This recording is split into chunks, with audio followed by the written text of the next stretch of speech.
Alexandre Jotran, bonjour. Bonjour. Merci d'avoir accepté notre invitation.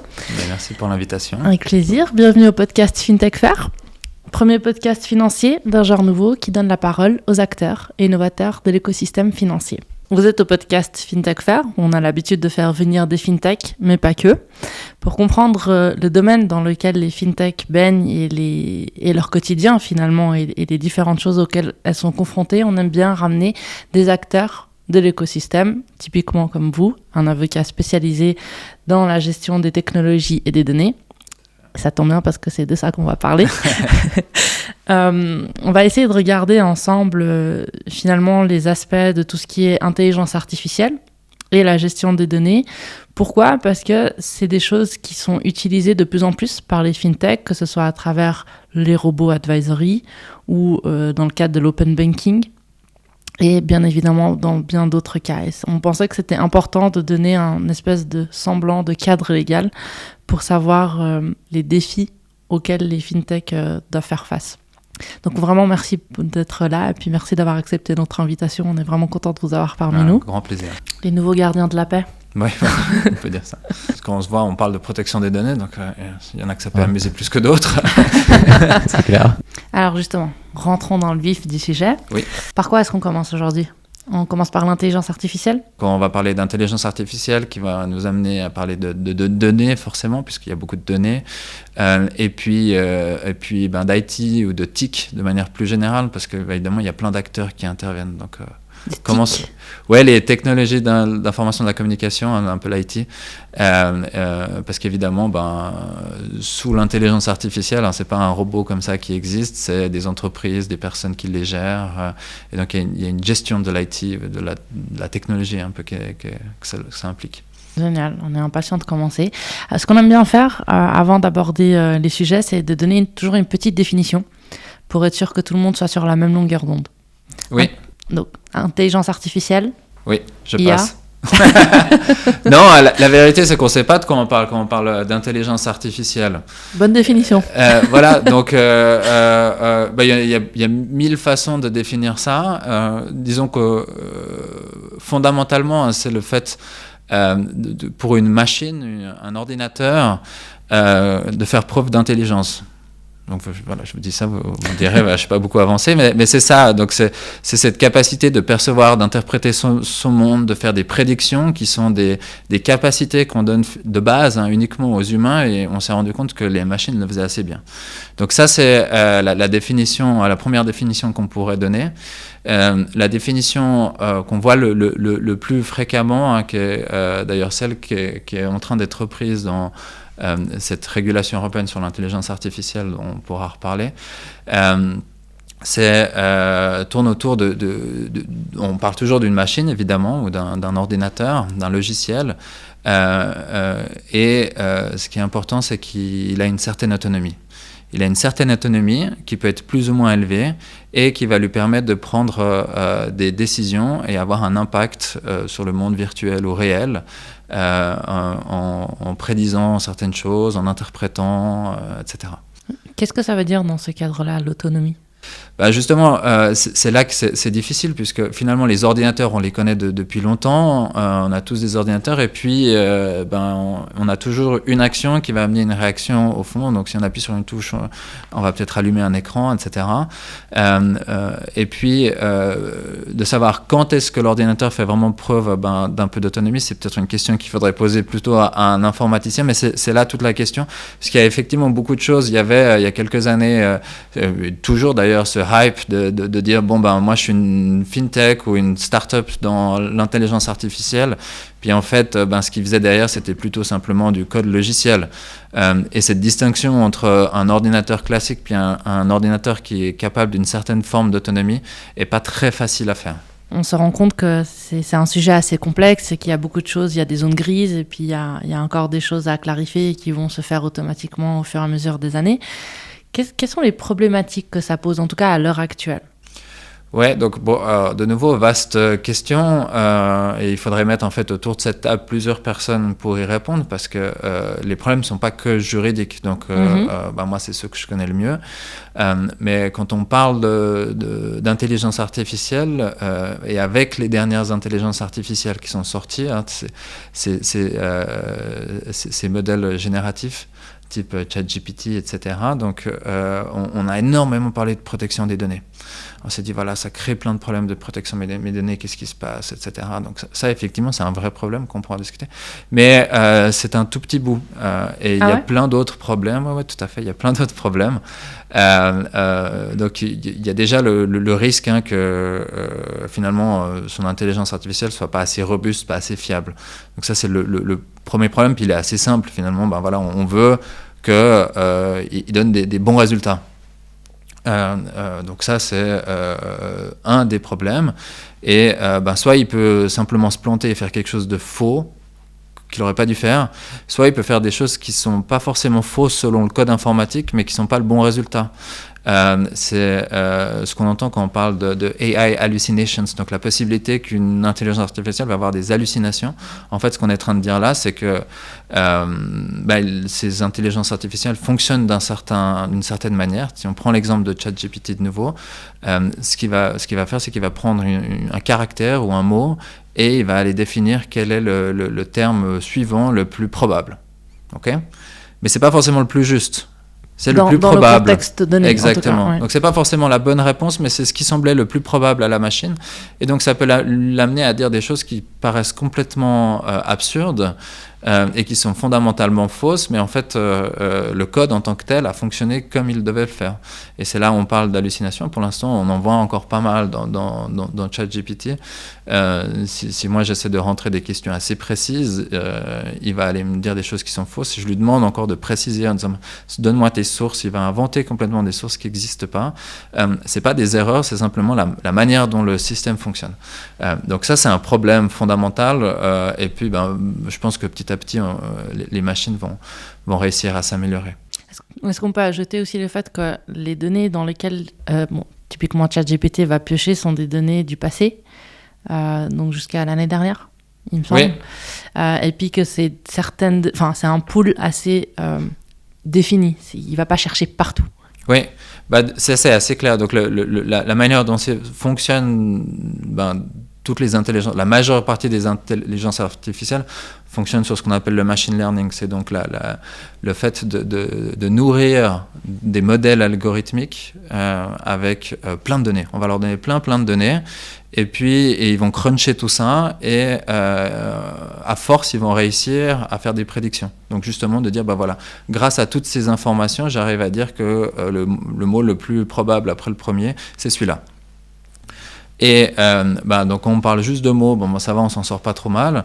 Quand on parle de concepts, c'est déjà un peu plus compliqué. Puis ça va vachement dépendre de la qualité des données en fait qu'on a utilisées. Et premièrement, on se rend compte que déjà toutes les données sont en anglais. Donc ça pose un peu une question de représentation du monde, parce que dans des pays et donc des cultures différentes, en fait on n'a pas de données. Donc ces intelligences artificielles sont américaines, elles ont une vision américaine ou anglaise, un peu française, un peu espagnole, mais ça s'arrête plus ou moins là. Et puis ça va dépendre de toute la qualité des données qu'on donne. Il y avait d'autres problématiques, si on essaie de reculer un tout petit peu. L'intelligence artificielle n'est pas quelque chose de nouveau. Donc maintenant on parle beaucoup de ces large language models, donc ceux qui permettent de générer du texte ou de comprendre du texte. Mais une autre problématique de l'intelligence artificielle dont on a beaucoup parlé, ça reste la reconnaissance faciale. Et de réussir à faire des prédictions sur la base de ça. Puis là, on s'est rendu compte, sur la base des expériences américaines, qu'en fait, les personnes noires étaient systématiquement visées, parce qu'à la base, les données sont racistes, ce qui fait que le système qui est basé sur ces données va l'être aussi. C'est ce qu'on appelle les biais, et qui sont un autre grand problème de l'intelligence artificielle. Et de la société. Oui, exactement. Donc après, non, mais c'est tout à fait vrai. Il y a plein de problèmes sociétaux. Le dernier, peut-être le plus important, c'est que j'ai parlé de la possibilité que finalement, il y a le risque que ces intelligences artificielles soient pas assez fiables. mais il y a aussi le risque qu'il soit trop bon, qu'il surperforme et qu'en fait il dépasse l'humanité que nous on n'arrive plus à suivre. Donc il y a tous ces risques de perte d'emploi dont on parle beaucoup puis qui sont des vrais problèmes. Il y a le risque qu'un jour finalement l'intelligence artificielle arrive à dépasser l'humain et puis qu'on ne sache plus comment vivre ou cohabiter avec. Donc ça, ce sont des vrais risques. Et là-dedans, il y a ces problèmes de données, protection des données, de gestion de tous les intervenants, à la gouvernance des systèmes algorithmiques, etc., dont on va parler plus en détail. Donc justement, en parlant de protection des données, comme on a la FinTech Fair, donc si on revient un petit peu sur un contexte finance, qu'est-ce qui se passe au niveau des banques? Comment ils utilisent l'IA? Quelles sont les problématiques liées à ça? Oui. Justement, c'est un aspect important qu'il faut de nouveau rappeler, c'est qu'on est dans une période où on parle que de ça, puis on parle que de ChatGPT. Mais en fait, il y a plein d'autres choses et l'intelligence artificielle, elle est déjà utilisée de manière assez large par énormément d'organisations. Nous, ça fait des années en fait qu'on suit des projets d'intelligence artificielle, y compris de la prédiction dans le domaine financier. Et en fait, si on lit le dernier rapport de la FINMA, donc c'est le rapport de l'année passée qui a été publié en mars 2023. On rappelle juste la FINMA, c'est donc l'autorité. Exactement. Donc la FINMA, c'est l'autorité de surveillance des marchés financiers suisses. Et elle publie chaque année un rapport pour l'année passée. Et dans ce cadre-là, en fait, ils indiquent que sur l'intelligence artificielle, il y a déjà la moitié des sondés, donc la moitié des établissements bancaires, en tout cas soumis à la FINMA, qui déclarent déjà utiliser l'intelligence artificielle ou qui disent en tout cas qu'ils sont en train de sérieusement le considérer. Donc on voit qu'il y a déjà un large déploiement de l'intelligence artificielle. Ça peut couvrir différents domaines. Visiblement, c'était beaucoup sur du front office, un peu de prédiction. Ah, j'aurais pas cru. Ouais, donc c'est assez intéressant. La vérité, c'est que je pense que là où c'est le plus facile à mettre en place, c'est dans le traitement des documents, reconnaissance de texte, finalement. Tout ça, c'est déjà de l'intelligence artificielle. On le connaît, on l'a déjà vu. Si vous avez votre iPhone devant vous, il pourra vous faire des souvenirs photos en disant ça, c'est mes vacances à la plage. Enfin, ça demande une intelligence artificielle derrière qui arrive à reconnaître des patterns dans des images. Et ça, si on prend l'analogie, ça s'applique à la reconnaissance de documents, la compréhension de texte, etc. Donc ça, je pense que ça se fait déjà beaucoup. Ce qu'on a vu, nous, donc, c'est effectivement de la prédiction. Réussir à comprendre comment vont évoluer certains cours, certaines monnaies, certaines actions. Ça, c'est quelque chose qui existe déjà depuis pas mal d'années. D'autres domaines, c'est typiquement le KYC, la gestion du KYC, la gestion des risques. Le Know Your Customer, toutes les obligations des établissements bancaires ou financiers, gestionnaires de fonds, etc., qui leur obligent à contrôler l'identité de leurs co-contractants et le bénéficiaire des fonds. Puis ça, c'est un gros travail. Évidemment, il y a beaucoup d'automatisation qui est possible, qui a déjà lieu, et il y a la possibilité de rendre ça encore un peu plus intelligent. Les systèmes qui reposent sur l'intelligence artificielle ont besoin de beaucoup de données. Il y a déjà toute la problématique des données d'entraînement, on pourra volontiers en reparler. C'est des problématiques assez sociétales de manière générale, parce qu'il y a de larges quantités de données qui sont traitées. Et après, il y a ce qu'on appelle le input data. Donc une fois qu'on a notre modèle qui est entraîné, on va devoir rajouter une information pour obtenir un résultat. Ça fonctionne comme ça. Donc évidemment, la banque, elle va vouloir rentrer des informations pour pouvoir obtenir un résultat. Ça va souvent être des données de clients. Et là, tout dépend de la manière dont elle structure sa relation. Si elle a développé elle-même l'intelligence artificielle et que ça reste chez elle, il n'y a pas de problème en tant que tel de sous-traitance ou de données qui sont transférées à des tiers ou à l'étranger. Il y aura encore d'autres questions qui se posent sur la fiabilité, robustesse, la transparence, le fait d'éviter les biais, tout ça, ça restera pertinent, mais il n'y aura pas ce problème de perte de contrôle des données. La vérité, c'est que souvent, en fait, ces intelligences artificielles ne sont pas développées à l'interne, donc il y a en tout cas des personnes externes qui interviennent, donc des sociétés tierces, et là se pose évidemment la question de comment on gère ça. Et ça, c'est un point sur lequel le système est assez clair, puis en fait, il ne dépend pas de l'intelligence artificielle. C'est la même chose si vous voulez utiliser le cloud Microsoft ou n'importe quoi. C'est des questions de contrôle de données, puis de respect des réglementations. Alors justement, en parlant de réglementation, vu que vous êtes là pour ça, ça tombe bien, Comment ça se passe à l'heure actuelle sur l'intelligence artificielle? Est-ce qu'il y a une réglementation? Si oui, dans quel cadre? Et aussi, s'il y en a une, est-ce que c'est uniquement au niveau suisse ou au niveau international? Et s'il y a une différence, quelle est la différence entre les deux? Oui. Bon, c'est un vaste chantier, donc il n'y a pas de régulation topique qui existe actuellement nulle part dans le monde, à ma connaissance, sur l'intelligence artificielle. Ça, c'est le premier point.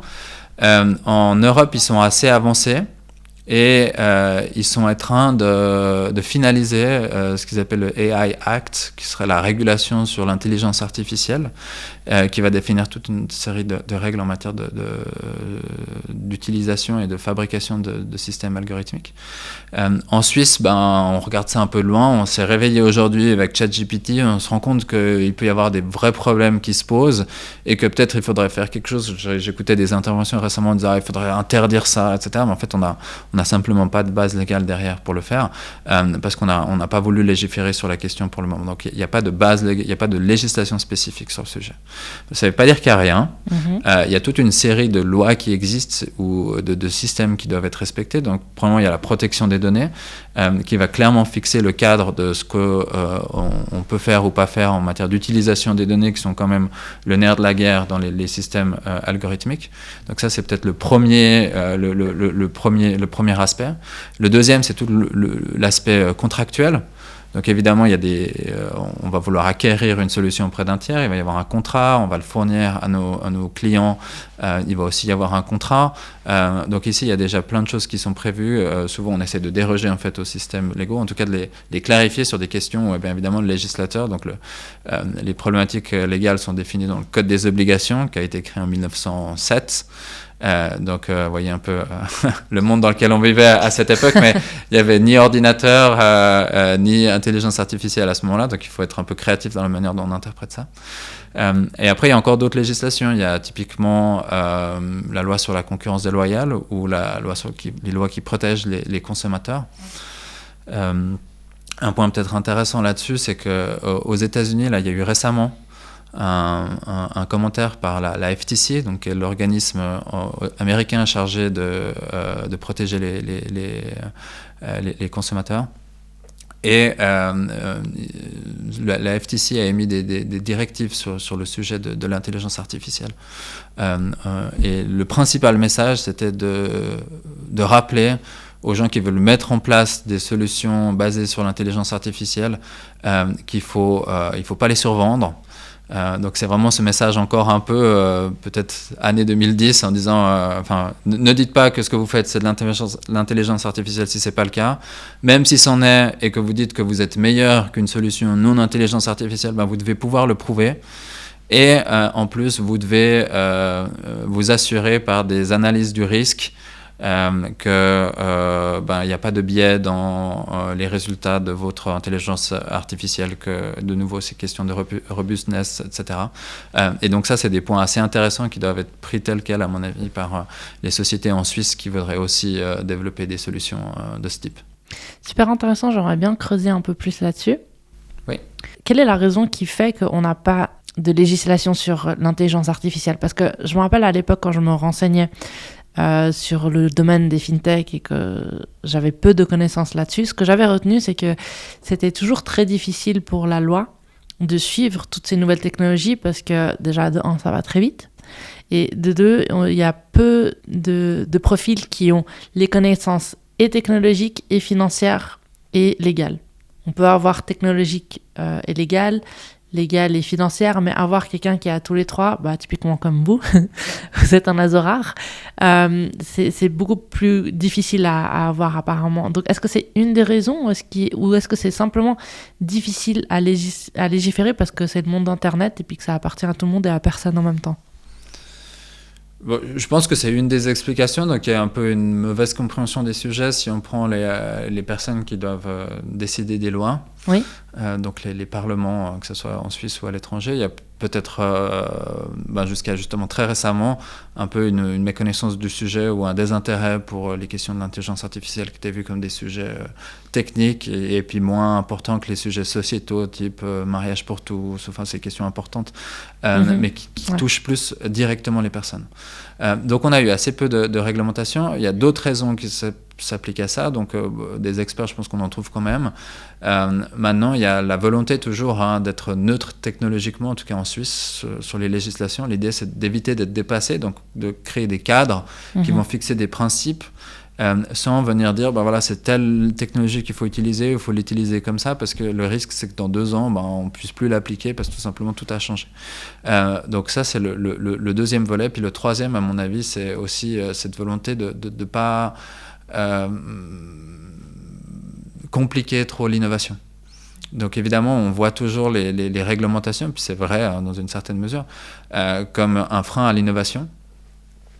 Et il y a probablement une raison pour laquelle ChatGPT est né aux États-Unis et pas en Europe, qui s'explique aussi par cet aspect réglementaire, parce que pour moi, ça me paraît assez évident que personne n'aurait osé faire ce qu'a fait ChatGPT sur sol européen.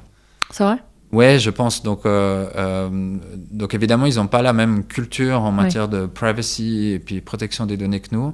Ils ont aussi une culture un peu plus venture, innovante, même si la Suisse reste quand même le pays le plus innovant, je crois, ou un des pays les plus innovants. Et puis, c'est clair que quand nous, on devait conseiller nos clients sur des questions qui nécessitaient d'aller collecter plein de données, pour reprendre ChatGPT, mais c'était la même chose avec Clearview à l'époque, etc. Et il faut énormément de données au début. Donc, on va aller collecter toutes les données qui se trouvent publiquement sur Internet en se disant, bon, allez hop, on les collecte. Si on prend ce que dit les lois sur la protection des données en Europe, on dit il faut avoir un motif justificatif pour collecter ces données. Déjà, c'est un peu compliqué d'aller déterminer lequel c'est. On a une liste, on peut choisir dedans, mais c'est pas très clair. Il y a toujours la question, est-ce que je dois aller demander le consentement à 6 milliards de personnes? Puis après, il faut être transparent, il faut donner des explications, il ne faut pas permettre aux personnes d'exercer leurs droits. Donc, ça paraît assez incompatible avec la manière dont ces données ont été collectées pour pouvoir entraîner ces modèles qu'ont après donné ChatGPT. Et puis, donc je pense que c'est une des raisons qui explique pourquoi c'est né aux États-Unis. Puis quand c'est arrivé en Europe, là, il y a eu des questions qui se sont posées parce que les régulateurs ont dû réagir. Et la situation est un tout petit peu différente quand tout d'un coup, on a déjà cette solution qui existe. Et puis, on n'a pas envie d'être celui qui met le frein. Est-ce que c'est possible qu'un jour ce soit légiféré ou pas ? Alors, ça va l'être, comme j'ai dit, dans l'Union européenne. Ils sont en train de finaliser cette législation sur l'intelligence artificielle. AI Act. Exactement. Mais ça, c'est quoi ? C'est des recommandations ou c'est une vraie loi ? Non, c'est beaucoup plus que ça. C'est même pas au niveau des recommandations qui seraient non-binding. C'est même pas une directive qui serait une loi cadre européenne, puis après qui devrait être implémentée par des lois régionales dans chaque pays, national. C'est vraiment une réglementation. Ça veut dire qu'elle s'appliquera directement à tous les pays dans l'Union européenne. D'accord. De la même manière que le RGPD, le règlement général sur la protection des données, s'applique de plein droit directement à tout le monde dans l'Union européenne, y compris un peu en dehors. Mais ça veut dire que si moi je suis une entreprise, je suis une fintech, et que j'utilise l'intelligence artificielle, mais que mes clients sont européens, mais que mes serveurs sont basés aux États-Unis. Oui, donc il y a toujours ces questions de savoir quel droit s'applique à quelle situation, qui sont assez compliquées à trancher. En fait, très concrètement, ça simplifie un peu la vie. Et je vais vous dire comment dans une seconde, mais le principe, c'est que l'Union européenne cherche à planter le drapeau, à dire on veut, et c'est vraiment une volonté d'être les premiers à légiférer sur le sujet. Ils veulent refaire ce qu'ils ont réussi à faire avec le RGPD, c'est-à-dire d'entraîner le monde entier dans un esprit de conformité au RGPD, puis d'avoir tout le monde qui les suit. Donc RGPD c'est 2018, mais en fait ça se base sur une ancienne directive qui était plus ancienne. Et là, ils ont, en 2018, dit on renforce ces droits. Et puis, évidemment, les entreprises américaines ont été obligées, plus ou moins, avec plus ou moins de bonne volonté, de respecter ces règles parce qu'elles ont des consommateurs dans l'Union européenne.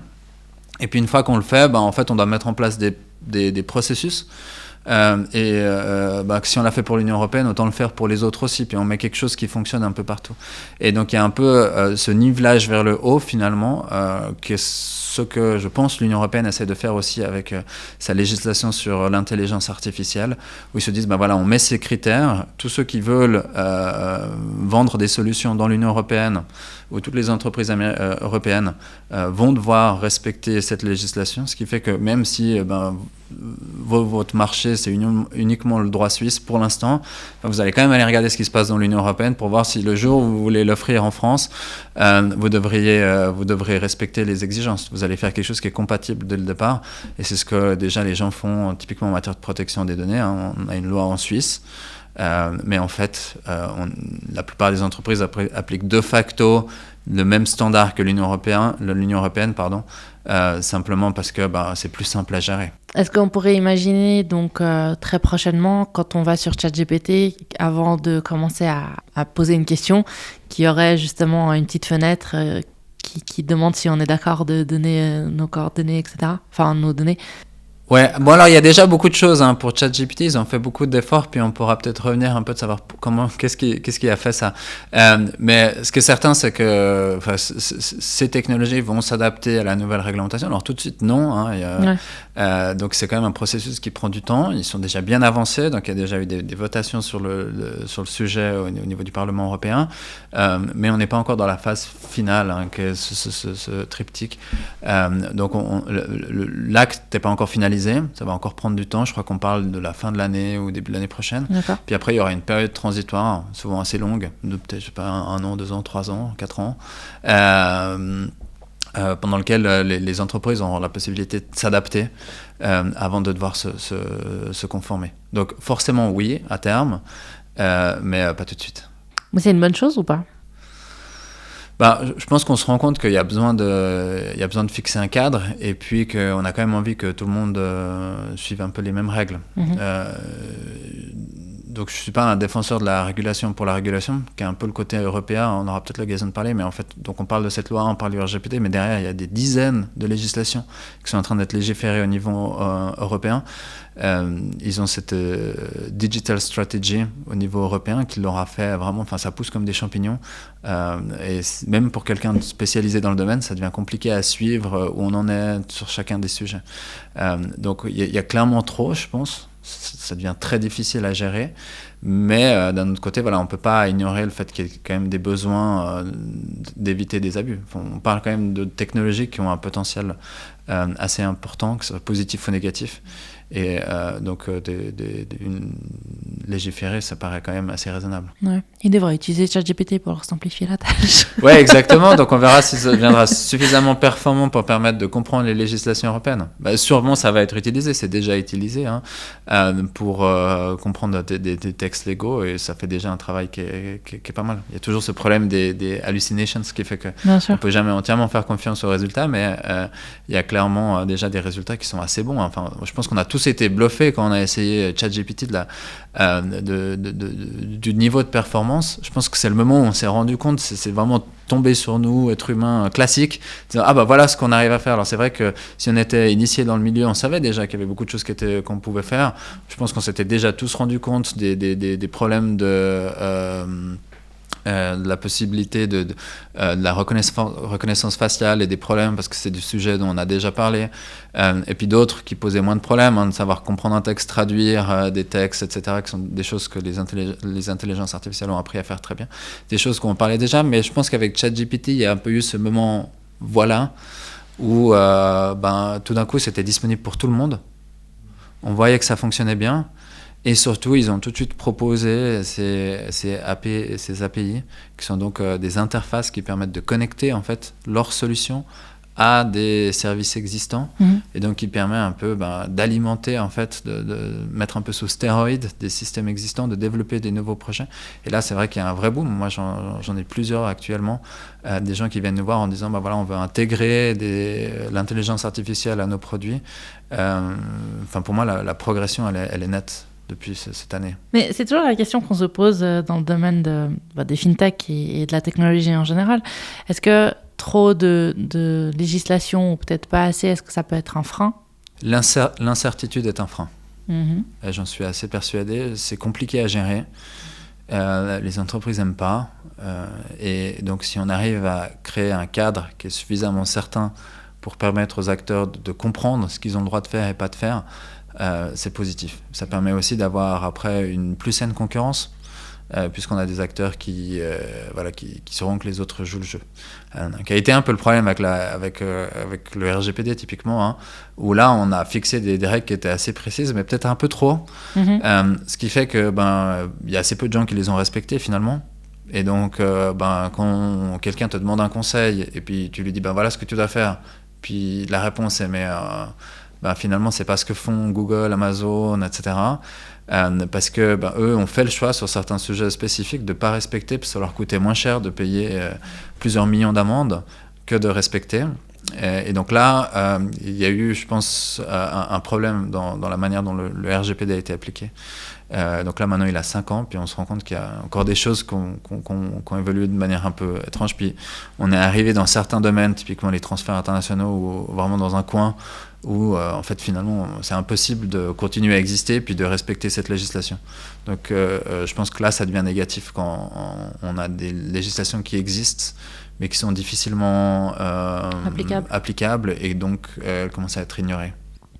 Donc on a compris que l'intelligence artificielle, en tout cas on ne peut pas aborder l'intelligence artificielle sans aborder la question de la protection des données et tout ce qui est en lien avec la gestion de ces données-là. Est-ce que vous pouvez nous en dire un peu plus sur la législation qui est en vigueur, la différence donc avec la RGPD et éventuellement d'autres lois qui sont aujourd'hui mises en place, et surtout la différence entre la Suisse, l'Union européenne et le reste du monde? Oui, volontiers. Donc ça c'est assez clair que voilà, donc les intelligences, les modèles algorithmiques ou les modèles basés sur l'intelligence artificielle utilisent beaucoup de données, dont des données personnelles, donc des données qui vont se rapporter à vous, à moi, ou à votre voisin, qui sont donc les données personnelles, et on a des législations qui existent déjà et qui s'appliquent là-dessus. On a beaucoup parlé du RGPD, mais le RGPD ne s'applique pas directement en Suisse. Ce n'est pas une loi suisse, c'est une loi européenne qui s'applique dans les pays de l'Union européenne, France, Allemagne, etc. Donc ça exclut maintenant le Royaume-Uni, qui a sa propre législation. Et en Suisse, on a notre propre législation. On en a toujours eu une, hein, mais l'ancienne version datait de 1992. Donc évidemment, à cette époque-là, il n'y avait pas Internet, c'était les tout débuts. Il n'y avait aucun des problèmes qu'on a actuellement, et donc on s'est dit qu'il fallait la mettre à jour. Ça a été un processus assez compliqué. Le vrai souffle en fait de cette mise à jour, c'est justement l'entrée en vigueur dans l'Union européenne en 2018 du RGPD, le règlement européen sur la protection des données, qui a rehaussé le niveau de protection en matière de données personnelles applicables dans l'Union européenne. On s'est dit, il faut faire la même chose, surtout que ces législations prévoient un système d'équivalence. On va dire, en fait, on a nos pays amis qui sont ceux qui traitent les données personnelles de manière appropriée, et les transferts internationaux entre pays amis sont facilités, alors que si on veut transférer des données vers un pays dans lequel il n'y a pas un niveau de protection adéquat en matière de protection des données, alors c'est très compliqué à transférer, il faut plein de choses. Et donc la Suisse, pour l'instant, bénéficie de cette équivalence, et en fait, pour maintenir cette équivalence, elle devait aussi mettre à jour sa législation. On n'a pas encore passé le test de vérifier si on l'a suffisamment bien mise en œuvre, mise à niveau pour pouvoir garder cette équivalence, mais c'est en tout cas l'idée. Donc une des volontés, c'était d'avoir plus ou moins le même niveau que l'Union européenne, mais pas exactement le même. Il y a un peu ce pragmatisme suisse où on n'a pas voulu embêter les entreprises avec trop de paperasse, trop de choses compliquées, Suisse, pays de PME, etc. Ce qui fait que du coup on a essayé de reprendre les principes, mais pas tous, et à mon avis ce que je trouve un peu regrettable, c'est qu'on a créé pas mal d'incertitudes, parce que maintenant il y a deux moyens. Soit on prend ce niveau européen, on dit j'applique les mêmes principes, puis au moins je suis sûr de me conformer plus ou moins avec 2-3 modifications, soit j'essaie de me limiter au droit suisse, puis c'est pas toujours très clair, parce qu'on a c'est des lois basées sur des principes, hein. On dit vous traitez des données personnelles, une fois encore c'est vraiment les données qui se rapportent à des individus, pas les données des sociétés en tant que telles. En tout cas ça sera plus le cas avec la nouvelle loi, on a changé ça, et on dit si vous les traitez, vous devez respecter des principes généraux, votre traitement doit être proportionnel. Ok. Mais ça veut dire quoi? Ça, c'est toujours quelque chose de compliqué, mais qui a toujours existé. Et puis finalement, on ne peut pas vraiment dire a priori exactement ce qu'il faut faire.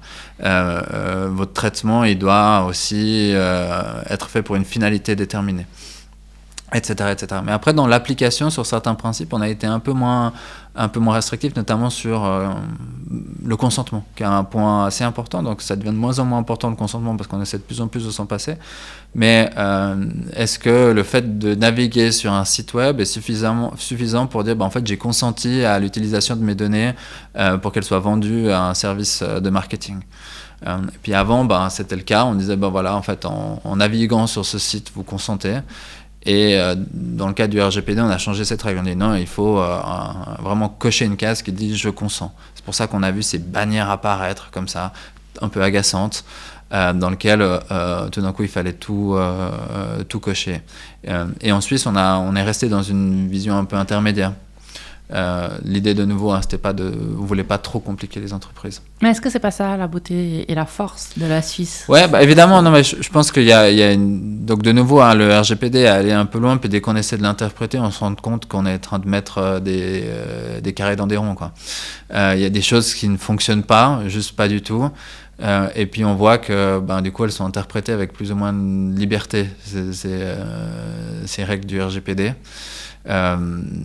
Pour reprendre l'intelligence artificielle, donc évidemment il y a ChatGPT qui est arrivé en Europe, puis on s'est dit mais attendez, est-ce que c'est compatible avec notre législation européenne qui dit que tout doit être proportionné, loyal, alors que là il y a plein de données qui ont été collectées à propos de tout le monde sans que personne soit informé. Il y a l'autorité italienne, qui s'appelle le Garante, qui a pris une mesure assez forte, je pense que c'était en mars de cette année, et qui a interdit ChatGPT sur son territoire. Ils ont dit non, je vous donne 30 jours pour vous conformer à la législation européenne, mais notamment, vous n'avez pas de motif justificatif pour traiter les données de tous les Européens dans le cadre vraiment de ce training data. Et puis, en fait, ils se sont trouvés un peu seuls. Donc, il y a eu une ou deux petites réactions. Le préposé fédéral à la protection des données, la personne qui est responsable en Suisse d'assurer la conformité à la loi sur la protection des données, a dit oui, nous on regarde, mais sans plus. Et puis les autres régulateurs européens en matière de protection des données n'ont pas dit grand-chose.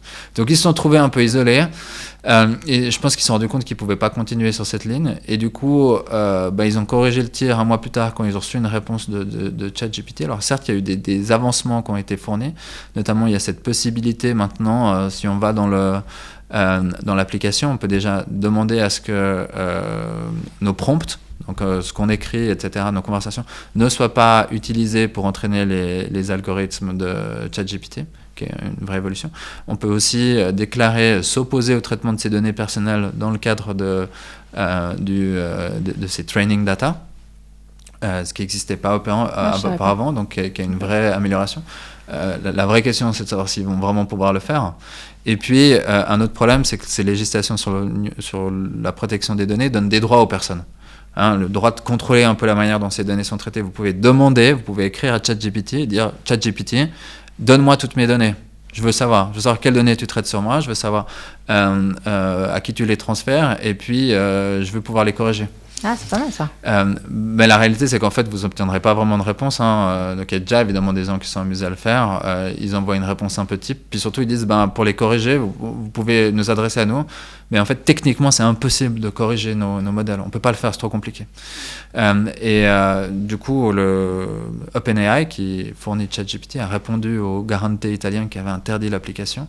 Et ils ont répondu tout ce qu'ils ont fait, notamment ce qu'ils avaient amélioré la transparence, etc. Mais je pense qu'il n'y a pas tout calé encore très bien. Et le Garante n'a pas eu de choix que de dire en fait c'est bon, maintenant vous pouvez recommencer à opérer sur le marché italien, vous avez fait plein de choses. Alors ils l'ont vendu comme une victoire, et dans un certain sens c'était une victoire parce qu'ils ont obtenu pas mal d'améliorations en 30 jours, ce qui aurait pu prendre des années dans d'autres situations. Et applicable dans toute l'Union européenne. Je pense qu'en Suisse aussi, on applique les mêmes principes, même si de nouveau, on ne sait pas trop. Une vraie amélioration quand même. Mais maintenant, il y a aussi un peu un côté, on est en train de tolérer quelque chose où on ne sait pas vraiment si c'est vraiment conforme. Maintenant, c'est un acquis.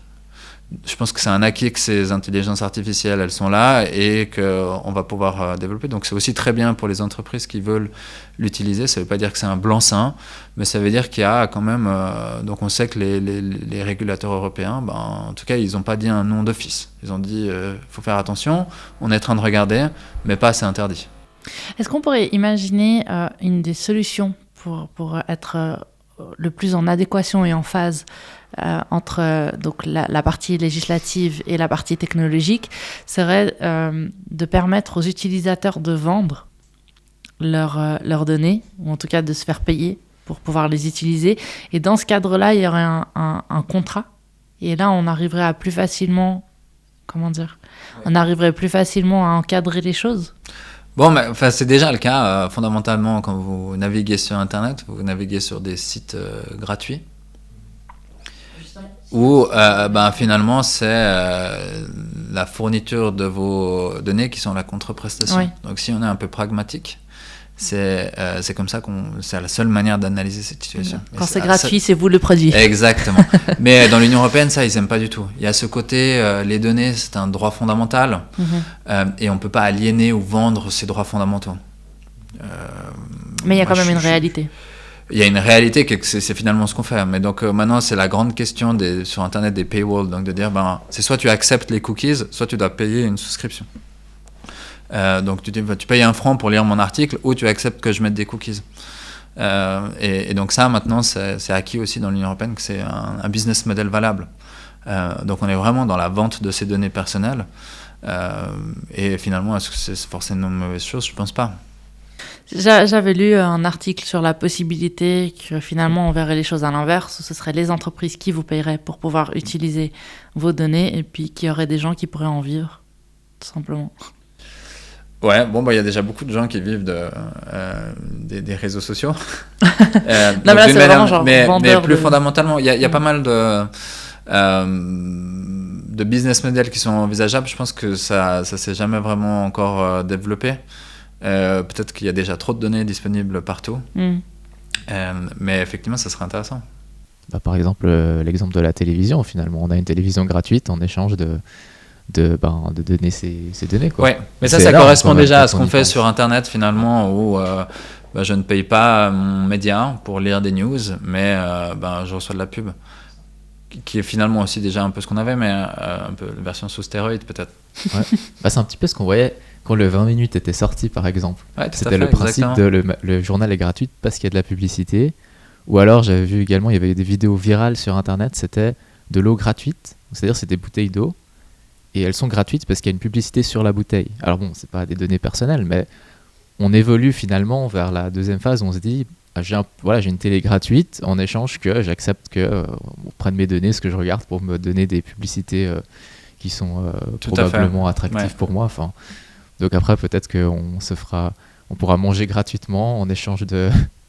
Je sais pas, de données. Il y a clairement, donc il y a une guerre de l'attention. Le but, c'est d'accaparer l'attention, et ça peut se faire sur des affiches publicitaires. Maintenant, on sait qu'une affiche publicitaire ou n'importe quel élément marketing a beaucoup plus de valeur s'il est ciblé. Et là, c'est tout le problème de l'utilisation des données pour faire de la publicité ciblée. Et c'est là que ça devient un peu problématique. Si c'est simplement d'afficher de la pub, évidemment, on peut se dire ok, ça va, mais il faut réfléchir jusqu'à où ça peut aller. Est-ce que je peux vous cibler vous, parce que je sais que finalement vous avez l'air d'aller plutôt au casino, ou d'être un peu un flambeur, pour vous proposer de la publicité adaptée, ou qui va en fait nourrir ce vice que vous avez du jeu compulsif.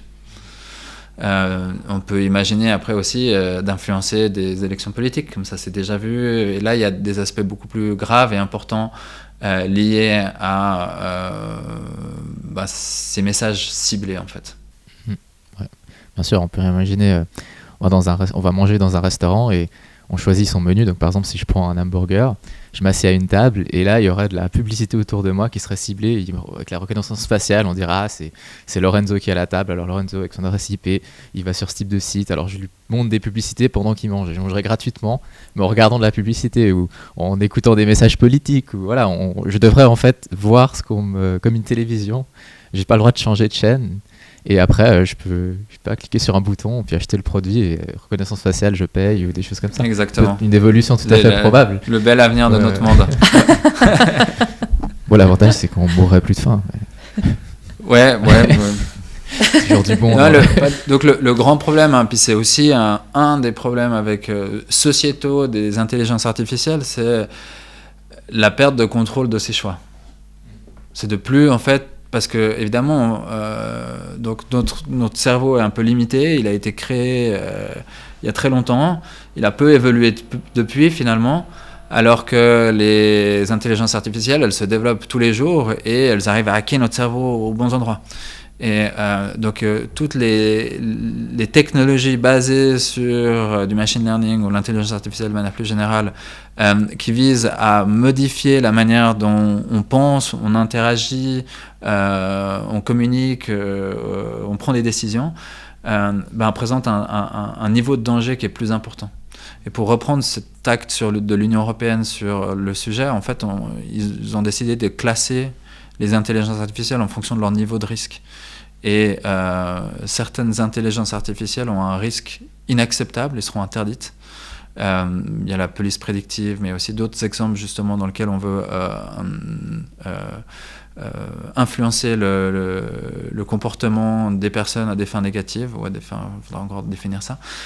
Et puis après, il y en a d'autres qui sont plus dans un risque élevé sans qu'il soit trop grave. Et là, il y aura des règles qui seront notamment pertinentes pour la fintech. En fait. Ah, pas mal. Vous avez des exemples ?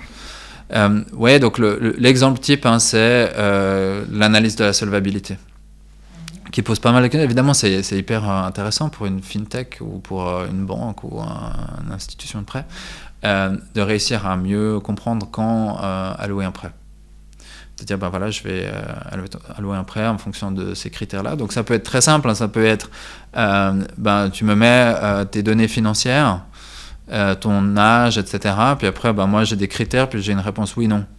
Là, on n'est pas dans l'intelligence artificielle, à mon avis. Il n'y a pas vraiment d'autonomie. Les critères sont tous connus à l'avance, puis on sait, finalement, c'est juste une automation de quelque chose qu'on fait. Ça pose aussi des problèmes de décision automatisée. Et ça, je pense que ce sera utile qu'on en parle un peu plus après. Mais pas d'intelligence artificielle. Par contre, si on commence à mettre en place de l'intelligence artificielle où on a une perte, en fait, de compréhension de tous les vecteurs qui font qu'on arrive à une décision, là, on arrive à des situations plus compliquées. Puis évidemment, le risque, c'est que y a une perte de contrôle de l'humain sur ce qu'il peut faire, parce que tout d'un coup il pourrait se faire refuser l'accès à des capitaux pour des raisons qu'il ne comprend pas.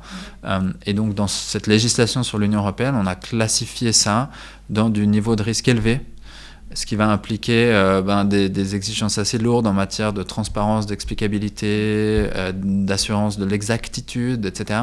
Et surtout un contrôle préalable en fait de la conformité légale. Un peu de la même manière qu'on a pour les médicaments ou peut-être plus précisément les medical devices, où il faut obtenir un marquage. Ouais. On aura le même système en fait pour ces intelligences artificielles avec un contrôle a priori de la conformité. Mais quelle est la différence ? Parce que, je veux dire, les banques, elles font plus ou moins ça aujourd'hui. Pour savoir, en tout cas, ça me fait penser aux États-Unis sur tout ce qui est credit score, etc. Elles le font déjà finalement. Quelle est la différence si c'est l'intelligence artificielle qui le fait ? Oui, alors, donc de nouveau, l'intelligence artificielle, comme on l'a défini au début, c'est une machine qui a un certain degré d'autonomie. C'est là qu'il y a le risque. C'est que ce soit plus un humain qui le fasse, puis on a toujours un peu plus confiance dans l'humain que dans la machine. Sûrement pour des mauvaises raisons la plupart du temps. Hein. Mais ça ne veut pas dire qu'on va se mettre dans un système où on va accepter qu'une machine prenne toutes les décisions. Même si elle est probablement déjà meilleure, peut-être pas, mais peut-être qu'elle l'est déjà, elle le sera sûrement dans le futur. Pourquoi ? Parce qu'on n'acceptera jamais une erreur qui sera toujours grossière d'une machine. Alors que l'humain, lui, il est humain, il peut faire des erreurs, c'est pas grave, c'est acceptable tant qu'il a agi de manière raisonnable, et ça c'est accepté. Donc il y a déjà ce premier volet de dire on a un peu peur des machines, sûrement à bonne raison pour certains aspects, et des fois pour des raisons qui ne sont pas forcément objectives. Ensuite, donc on a envie de pouvoir contrôler ce que la machine elle a fait. Et donc c'est assez simple quand c'est un formulaire numérisé. et puis que si on a répondu non à la question 7 qui est est-ce que vous avez un travail, eh bien si vous répondez non, la réponse sera on n'octroie pas le crédit. Là, c'est assez simple parce qu'on peut le contrôler, puis c'était ce que vous avez guiché la personne, et ça pose encore assez peu de problèmes. Le problème avec les intelligences artificielles, c'est qu'elles sont autonomes. C'est toute la problématique. Donc, en fait, elles vont prendre une décision sans que ça soit basé sur des critères prédéfinis. Donc, on ne saura pas quels critères elle a pris en compte pour refuser le crédit. Et là, ça pose évidemment des problèmes. Parce que la personne va se dire moi, on m'a refusé mon prêt, j'arrive pas à comprendre pourquoi.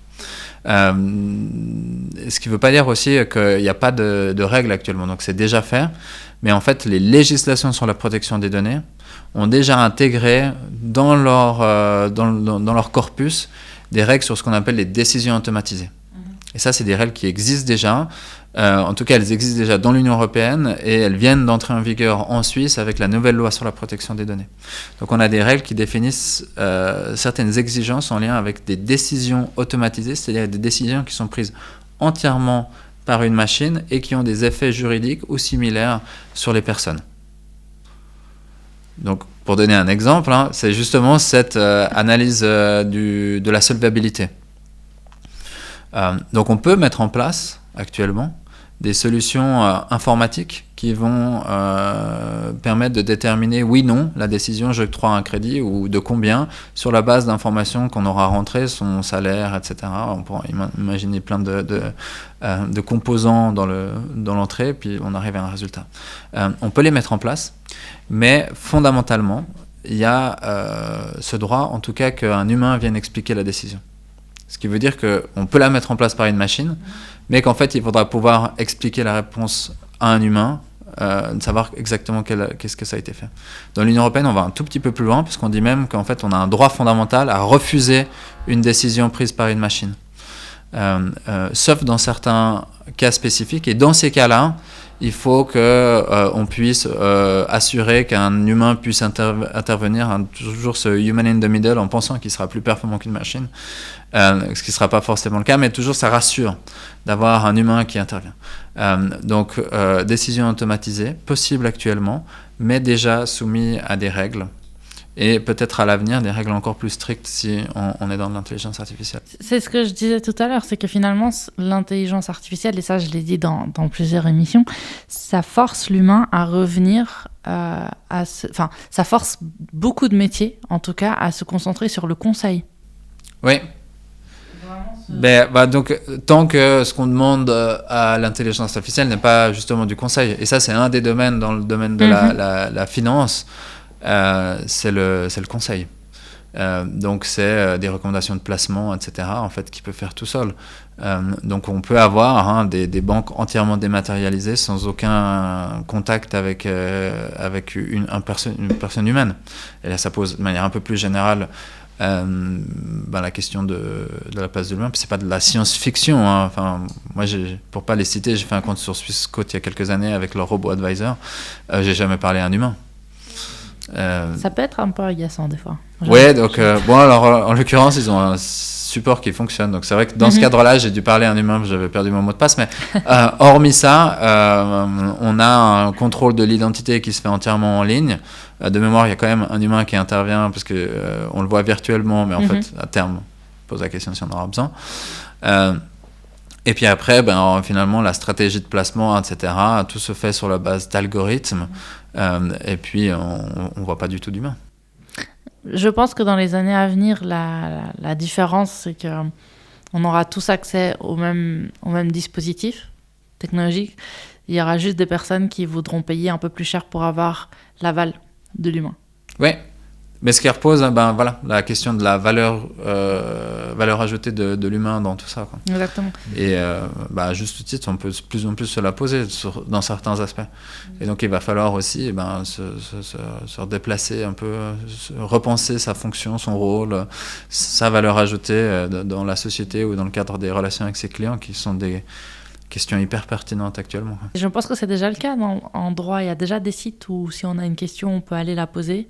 Oui, tout à fait. Donc ça existe beaucoup. Ouais, il y a effectivement pour les malheureux qui doivent divorcer, il y a un site qui existe déjà.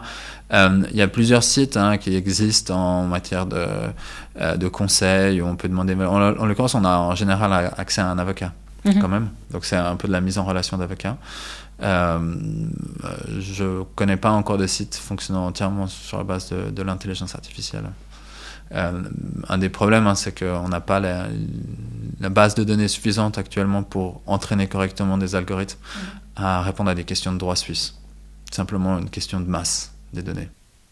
Il n'y a pas un moment aussi où, si ça finit devant un tribunal, devant un jury, il faut quand même avoir un avocat réel, quoi. Je veux dire, je pourrais pas... il me semble qu'il y avait eu cette expérience, mais est-ce que je pourrais vraiment faire confiance à l'intelligence artificielle et me défendre moi-même à mon propre procès, quoi? Ouais, donc il y a effectivement eu un essai aux États-Unis. Puis les États-Unis ont des règles assez précises sur qui a le droit de faire du conseil juridique. Donc on dit qu'il n'y a que des avocats brevetés qui peuvent faire du conseil juridique. En Suisse, on est finalement un peu plus libéral. Donc n'importe qui peut donner des conseils juridiques. Le seul monopole de l'avocat est justement dans certains procès pénaux, procès civils. Dans les autres domaines, typiquement du droit administratif, il n'y a pas ça. Puis on pourrait imaginer effectivement des gens qui sont assistés directement. À partir du moment où on peut arriver seul avec son ordinateur ou ce qu'on a googlé sur Internet. La question se posera le jour où vraiment on market ça comme une solution d'intelligence artificielle spécialement dédiée à la défense en justice. Mais ça va venir, je veux dire, avec ces API de ChatGPT, etc., dont j'ai parlé. On va avoir énormément de bots de conversation qui vont apparaître dans tous les domaines. Il y en a déjà, j'en ai vu là récemment dans la finance, qui fonctionnent sur les données de ChatGPT, qui ont été entraînées avec des données supplémentaires propres, qui permettent d'obtenir des conseils sur la valorisation des titres, etc. etc. Et ça, je pense que ça va être un développement assez rapide de cette technologie dans tous les domaines.